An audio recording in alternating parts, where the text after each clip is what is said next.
Let us study the first chapter from Geography, the chapter named as Resources and Development. The first question, what is resource? The resource means everything available in our environment which can be used to satisfy our needs, that provided it is technologically accessible, economically feasible and culturally acceptable. That can be termed as resources. Note the point, if a thing from nature considered as resources that must be satisfy our needs, technologically accessible, economically feasible and culturally acceptable. That is the point. പറഞ്ഞത് പിടികിട്ടിയോ? അതായത് പ്രകൃതിയിൽ നിന്ന് കിട്ടുന്ന ഏതൊന്നിനെയും നമുക്ക് resource എന്ന് പറയാം. പക്ഷേ അത് നമ്മളുടെ ആവശ്യങ്ങൾ സാറ്റിസ്ഫൈ ചെയ്യുന്നതായിരിക്കണം. അതേപോലെ തന്നെ ടെക്നോളജി ഉപയോഗിച്ച് നമുക്കത് പ്രകൃതിയിൽ നിന്ന് ആക്സസ് ചെയ്യാനും പൊതുവെ അത് അംഗീകരിക്കപ്പെട്ടതുമായിരിക്കണം. ആ രൂപത്തിലുള്ള ഏതൊന്നിനെയും നമുക്ക് റിസോഴ്സ് എന്ന് പറയാം. Then resources are classified into two. They are natural resources and human resources. The natural resource again classified into renewable and non-renewable resources.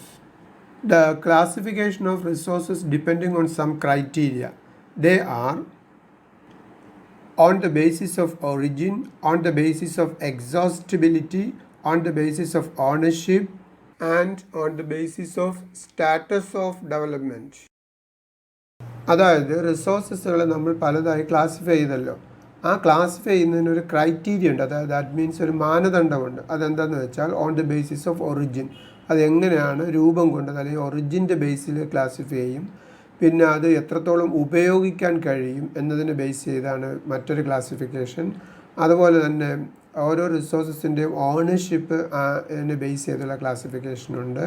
അതുകണക്ക് തന്നെ ആ റിസോഴ്സസിൻ്റെ ഉപയോഗം, അതിൻ്റെ പൊട്ടൻഷ്യാലിറ്റി എന്നതിനെ ബേസ് ചെയ്തിട്ടുള്ള ക്ലാസിഫിക്കേഷനുണ്ട്. അത് ഓരോന്നും ഡീറ്റെയിൽ ആയിട്ട് നമുക്ക് പഠിക്കാം.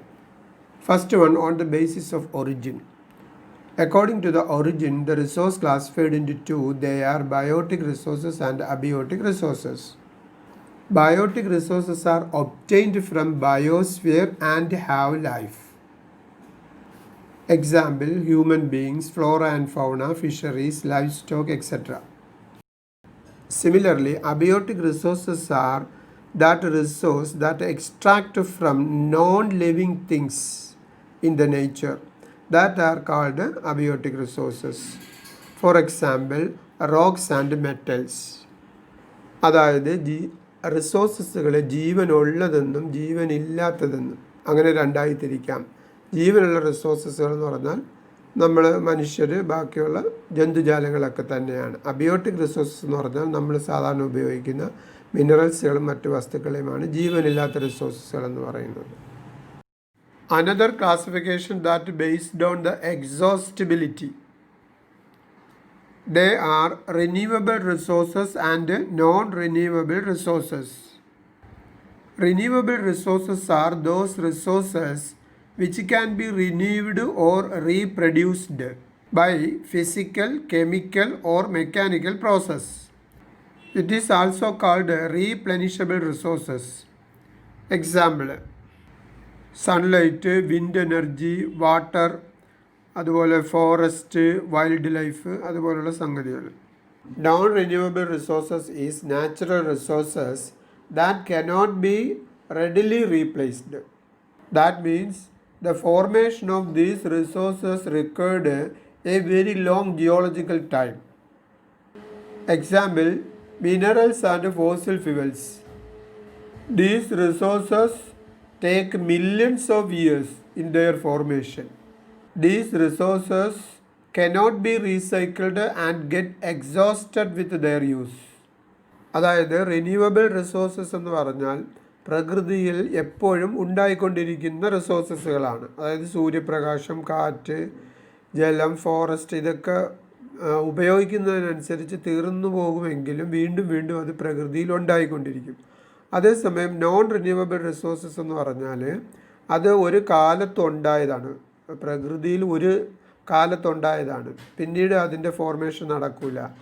അല്ലെങ്കിൽ അത്തരം റിസോഴ്സസുകൾ രൂപപ്പെടുന്നതിന് മില്യൺസ് ഓഫ് ഇയേഴ്സ് ആവശ്യമുണ്ട്. എന്നാൽ മാത്രമേ, ഉദാഹരണമായിട്ട് പെട്രോളും കൽക്കരി പോലുള്ള റിസോഴ്സസുകളൊക്കെ വളരെ ദശലക്ഷക്കണക്കിന് വർഷങ്ങളെടുത്ത് ഉണ്ടായതാണ്.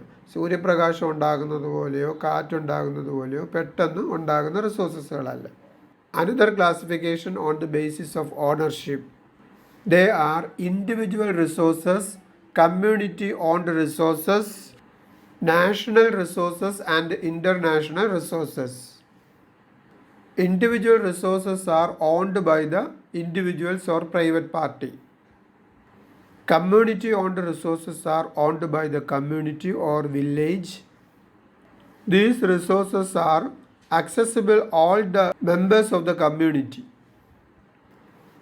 National resources are the resources which are owned by the nation. For example, road, canal, railway, etc. Similarly, the international resources are owned by the international institutions. Example, the oceanic resources beyond 200 kilometers of the exclusive economic zone belong to open ocean. Another classification that based on the status of development. On the basis of status of development, the resources are classified into potential resources, developed resources, stock resources, and reserves. Potential resources are those resources found in region but have not been utilized. For example, Rajasthan and Gujarat have enormous potential resources like wind and solar energy, but so far these have not been developed properly. അതായത് റിസോഴ്സസുകൾ സുലഭമായി ലഭ്യമാകുന്നുണ്ട്, പക്ഷേ അത് നമ്മൾ വേണ്ട വിധത്തിൽ ഉപയോഗിക്കുന്നില്ല. ഉദാഹരണമായിട്ട് രാജസ്ഥാനിലും ഗുജറാത്തിലും ധാരാളം സൂര്യപ്രകാശവും കാറ്റും ലഭ്യമാകുന്നുണ്ട്. ആ ലഭ്യമാകുന്ന സൂര്യപ്രകാശവും കാറ്റും ഉപയോഗിച്ച് വേണ്ട വിധത്തിൽ വൈദ്യുതി ഉൽപ്പാദിപ്പിക്കാൻ നമുക്ക് കഴിയുന്നില്ല. അതുകൊണ്ട് ആ റിസോഴ്സസുകളെ നമുക്ക് പൊട്ടൻഷ്യൽ റിസോഴ്സസ് എന്ന് പറയാം. എന്ന് പറഞ്ഞാൽ റിസോഴ്സസുകൾ ലഭ്യമാകുന്നു, പക്ഷേ അത് വേണ്ട വിധത്തിൽ ഉപയോഗിക്കാൻ കഴിയുന്നില്ല. Developed resources are those resources which are surveyed its quantity and quality for our utilization. The use and development of these resources depending on the technology and the level of their feasibility.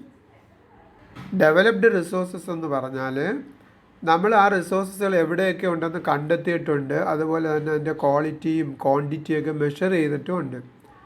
അത്തരം റിസോഴ്സസുകളാണ്. ഒരു രാജ്യം അത്തരം റിസോഴ്സസുകൾ ഉപയോഗപ്പെടുത്തുന്നത് ആ രാജ്യത്തിൻ്റെ technology എത്രത്തോളം ഉണ്ട് എന്നതിന് ബേസ് ചെയ്തിട്ടാണ്. Another one is stock. Stock are the materials in the environment which have the potentiality to satisfy human needs, but the human beings do not have the appropriate technology to access these resources.